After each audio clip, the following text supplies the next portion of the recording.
గంజాయి కేసులో ముగ్గురు నిందితులను అరెస్టు చేసిన చేర్యాల పోలీసులు 100 గ్రాముల గంజాయి స్వాధీనం. చేర్యాల సిఐ శ్రీను కేసు వివరాలు తెలియపరుస్తూ నిందితుల వివరాలు వెల్లడించారు. సింగసారం మహేష్ తండ్రి మల్లేశం, కొమరవెల్లి రంగు తండ్రి లక్ష్మీనారాయణ, సార్ల నవీన్ తండ్రి కనకయ్య నివాసం కొమరవెల్లి. బుధవారం ఉదయం ముగ్గురు నిందితులు రాంపూర్ గ్రామ శివారులో గంజాయి విక్రయిస్తూ తాగుతున్నారని నమ్మదగిన సమాచారం రాగా సిద్దిపేట టాస్క్ ఫోర్స్ పోలీసులు చేర్యాల పోలీసులు వెళ్లి రైడ్ చేయగా పై ముగ్గురు నిందితులను గంజాయి పడేస్తూ పారిపోయే ప్రయత్నం చేయగా వెంబడించి పట్టుకొని వారిని విచారించగా హైదరాబాద్ దూల్పేట గుర్తు తెలియని వ్యక్తి నుండి కొనుగోలు చేసుకుని వచ్చామని తెలిపారు.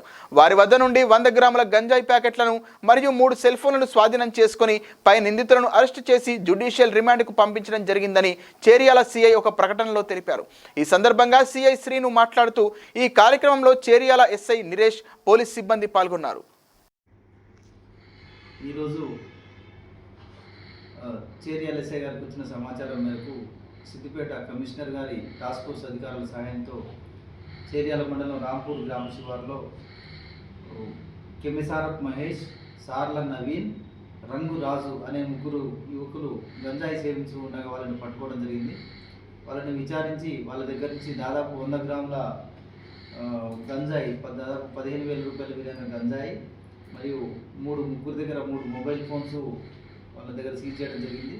వారు గత కొంతకాలంగా హైదరాబాద్ ఫతేనగర్ ఏరియా నుంచి గంజాయి తీసుకొని వచ్చి వాళ్ళ దానికి అలవాటు పడి దాన్ని తాగుతూ మరియు ఉచితంగా తేలికగా డబ్బులు సంపాదించడం కోసమని ఇతరులకు అమ్ముతూ దీన్ని స్ప్రెడ్ చేస్తూ దీంట్లో ఉన్నట్లుగా సమాచారం మేరకు ఈరోజు పట్టుకొని వాళ్ళ మీద కేసు నమోదు చేసి రిమాండ్ తరలించడం జరుగుతుంది. సందర్భంగా ఈ గంజాయి తాగడం కానీ అమ్మటం కానీ ఎవరైనా ఉన్నట్టయితే ప్రజలు అబ్జర్వ్ చేసి మరి మీ పిల్లల మీద కూడా దృష్టి పెట్టి ఏం చేస్తున్నారు ఏందనేది చూసి పోలీసు సమాచారం ఇచ్చినట్లయితే ఇటు గంజాయి సంబంధించిన వాళ్ళ మీద కఠిన చర్యలు తీసుకోబడతాయి.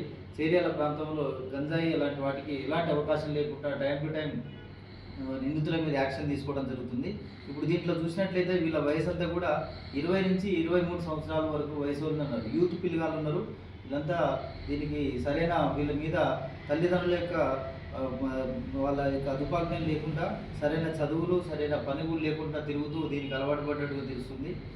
ప్రజలందరూ కూడా అప్రమత్తంగా ఉండి ఈ పిల్లలపై దృష్టి పెట్టి ఇట్లా ఎవరైనా చేసే వాళ్ళని పోలీసుకు సమాచారం ఇచ్చి చేర్యాల ప్రాంతాన్ని గంజాయి రహితంగా చేయడానికి చేసే క్రమంలో పోలీసు వారికి సహకరించాల్సిందిగా కోరుతున్నాం.